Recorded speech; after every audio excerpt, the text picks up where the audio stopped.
Hello, you're listening to WKNC 88.1 HD1 Raleigh, and this is an episode of the Stripdown with DJ Ocean Spray. Today, I have the Raleigh band Stan and Denghy in the station to ask them a few questions. So can we start off with you guys introducing yourselves with your name and your role in the band?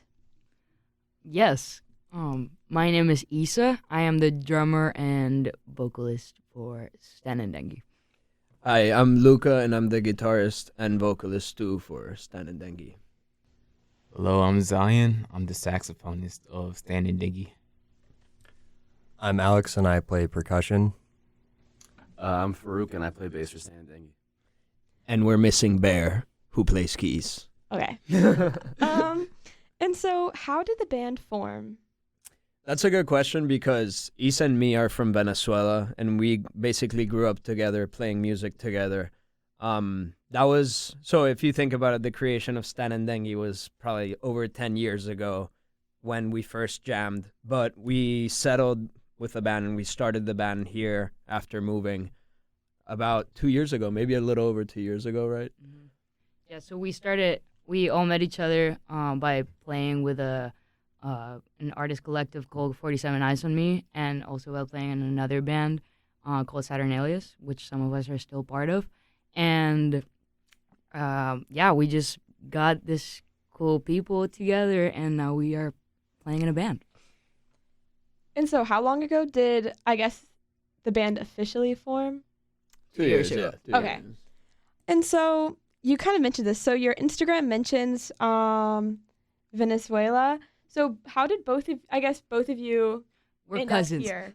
Okay. Yeah, okay. we're cousins. Because you go to school here. Yes. And then did you move here after him or? So I actually moved here with my family almost 7 years ago. And then Luca moved here to study. And we have some family here, so he just decided to move as well. And right when he moved is that we started playing again together, and we actually got we were working and got our instruments, and then we met all these people and were able to get it together and make the vision form. And so how long have all of you been playing music? Yeah, I've been playing bass for a little over 2.5 years now. And that's just something I kind of picked up on my own, just experimentally. And I'm still doing it now. And thanks to Luca, Hell yeah. I'm going to keep doing it. And he's Yeah. obviously in the whole band. I'm Alex. I've been playing music my whole life. I started recording and releasing stuff when I was a sophomore at NC State. I'm Zion. I've been playing saxophone since I stole my brother's saxophone in 7th grade. Shout out my brother Jordan. He graduated from state. But I started out in clarinet in 6th grade and then stole a saxophone in 7th grade. And been playing ever since.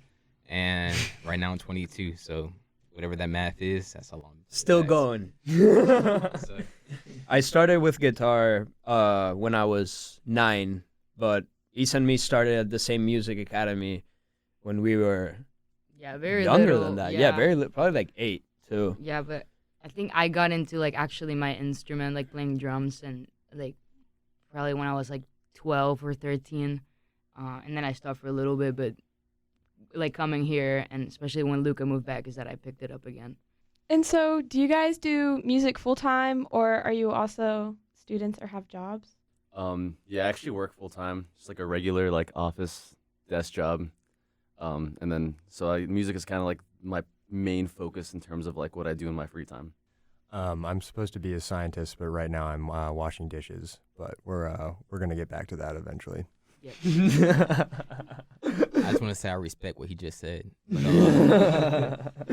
But me, I'm trying to transition into a lifestyle that I want to be able to do music full time and also to have my career that I'm graduating in respectively.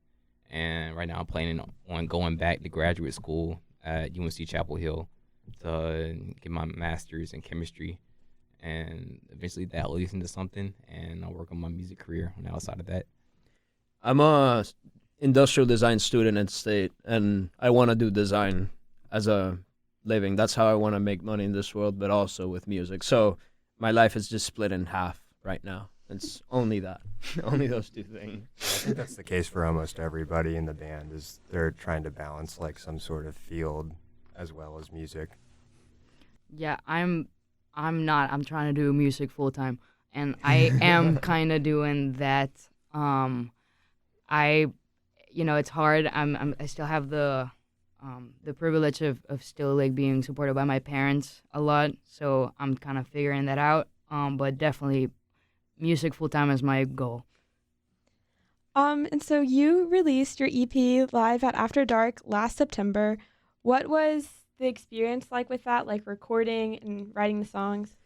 We decided to choose 4 songs that we thought would sound the best in a live environment. It was originally inspired by an album called Live Volume 1 by this band Parcels from Australia, in which it's a whole album, I think like an hour and 10 minutes, all recorded live, in which most of the songs flow into each other. So became super passionate about that idea and noticed that it was one of the easiest ways to put our music out there in a fast way, in a more different way, and really showing more of the experience instead of playing shows and releasing just conventional discography. So we decided to throw that together, and it was an awesome experience. It was a lot learned. It was the first time that the mixing engineers and producers, basically Max Gowan and Travis Harrington, worked with something like that. So it was a really cool experience, and we're probably going to do something like that in the future for sure. And so what's the writing process like? Do all of you write or just some of you? It depends. It's been changing lately. It's been changing. I feel like when we first started the band, again, since kind of like the vision was brought up originally by me and Luca, it was like we were bringing most of the songs, and then each of the other band members really put like completely their own like little twist to it, and their instruments like full freedom of writing their own parts.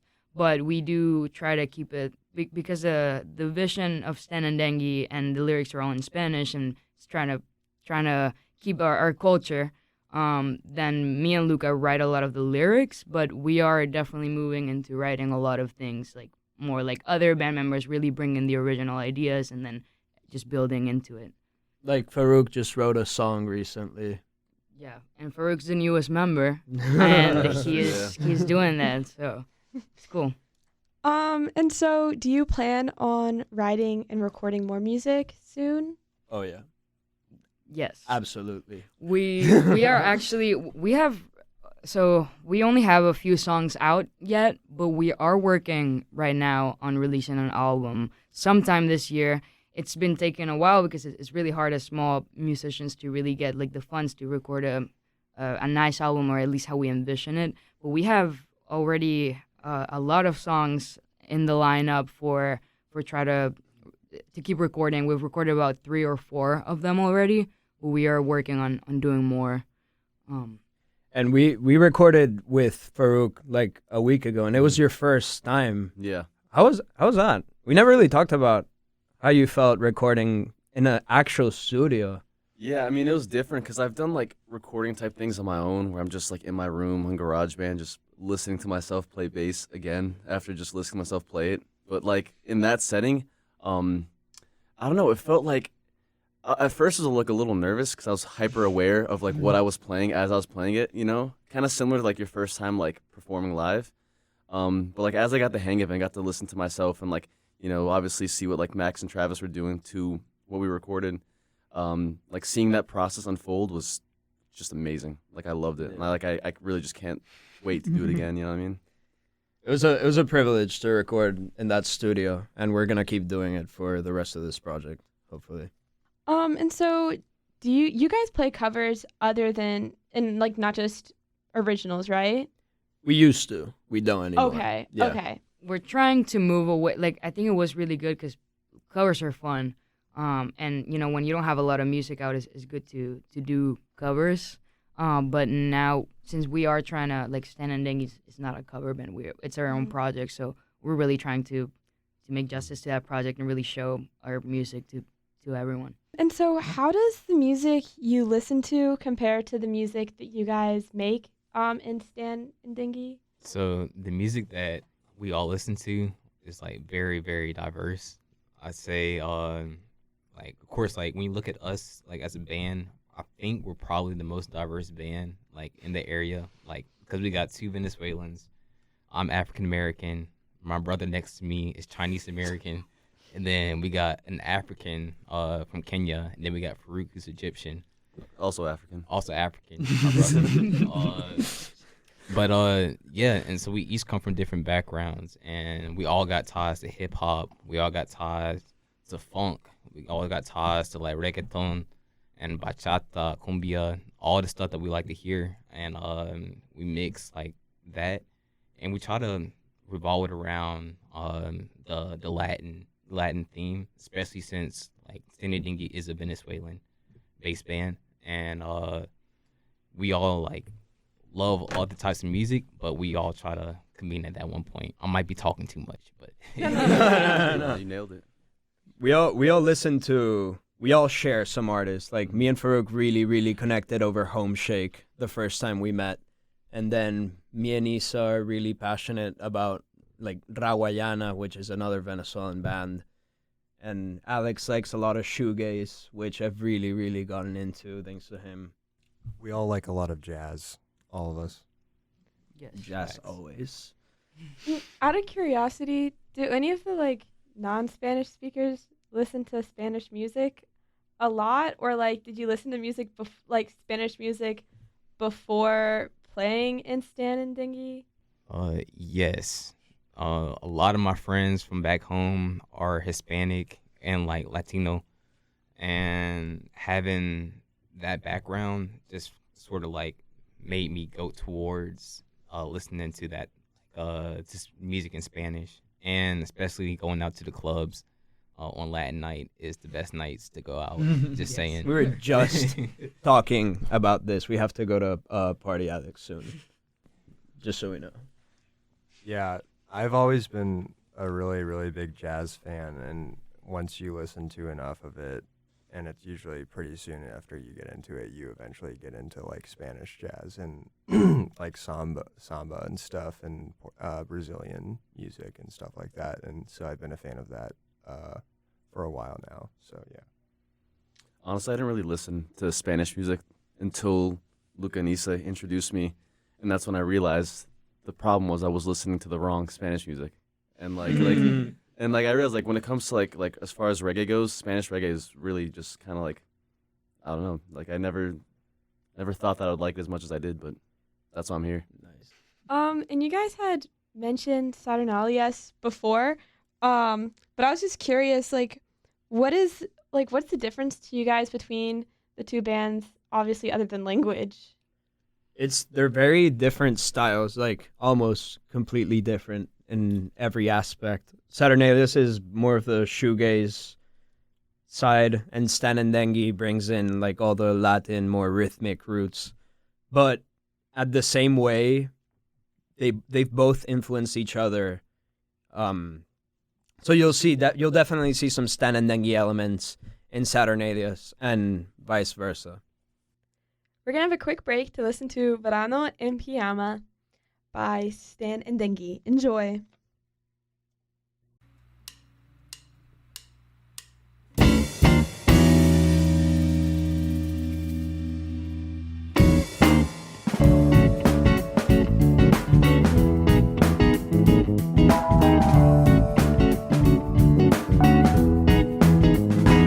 Salió el sol y yo sigo aquí en mi cama. Esto no son vacaciones de verano en pijama. ¿Qué horas son? Qué huesito a la semana. Sin vitamina D,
And do you guys have a particular pre-show routine or anything you guys like generally do before a show?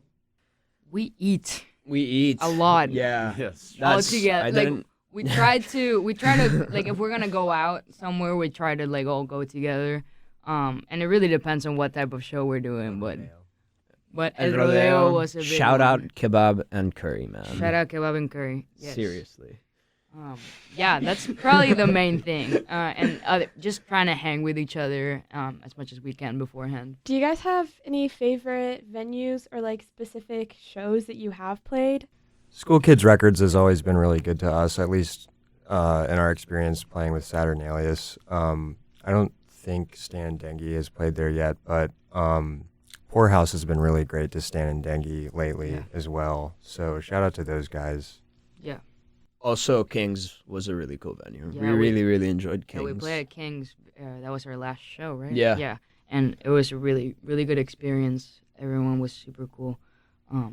We've played a lot like locally, and really, I feel like everywhere we've been to here has been really good to us. Like we just enjoyed the scene here and every band that we played with.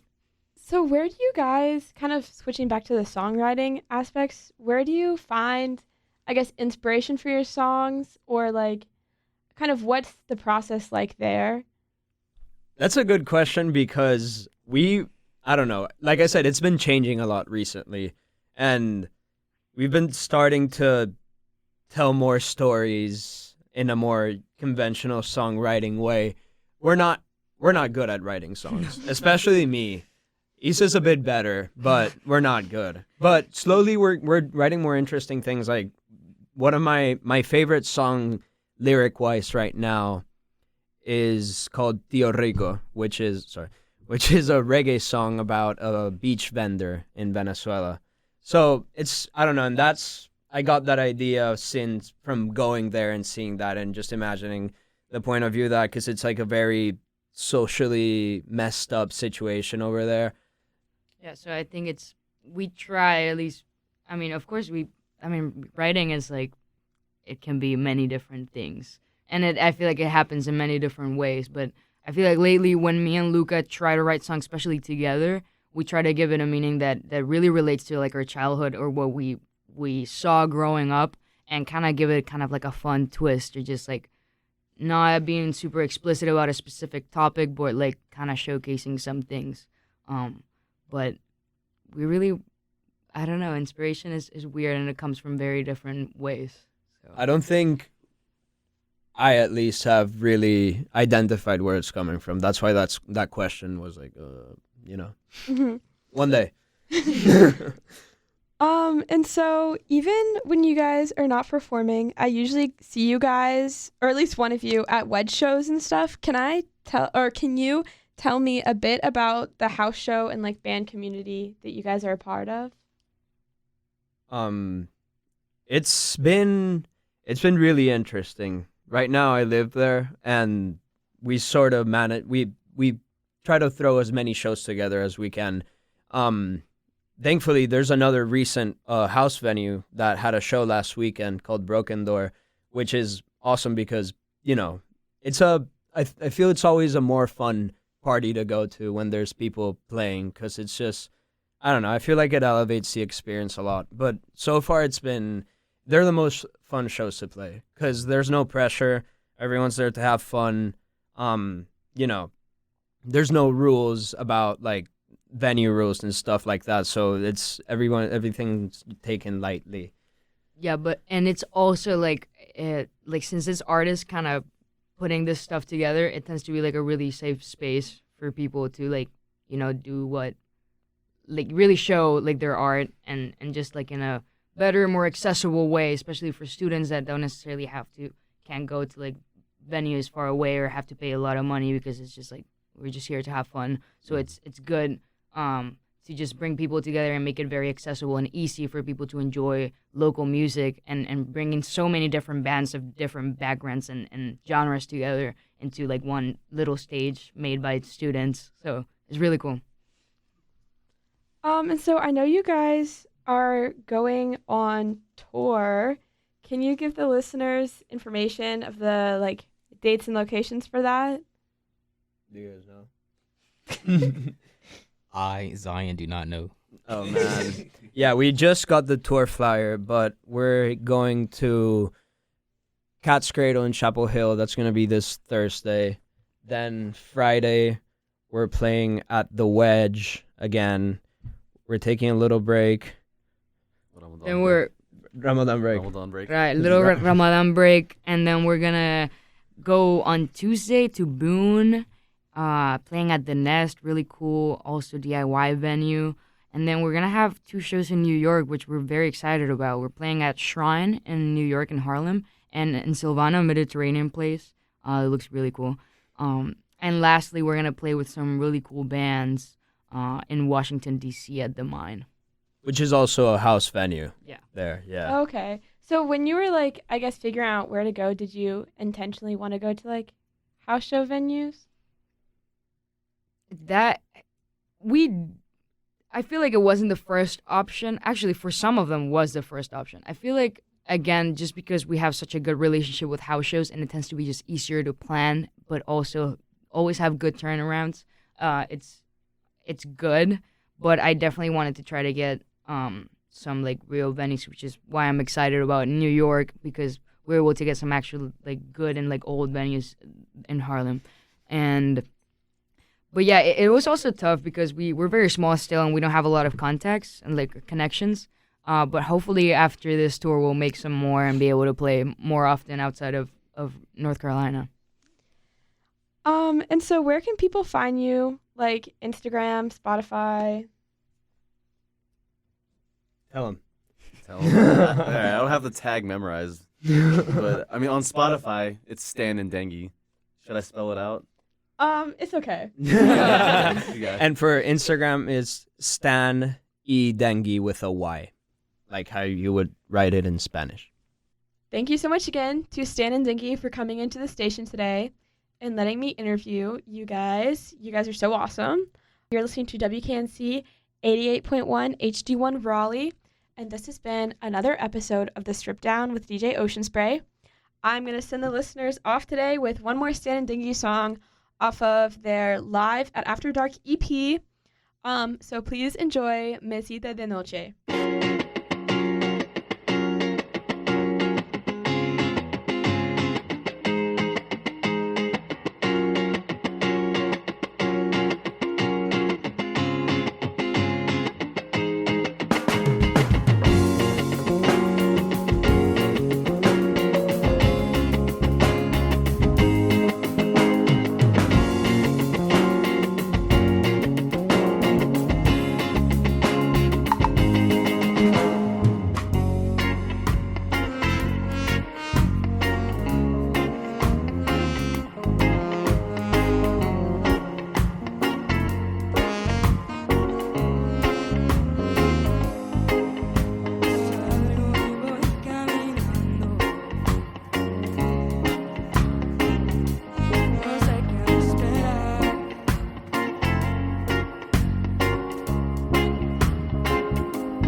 Thank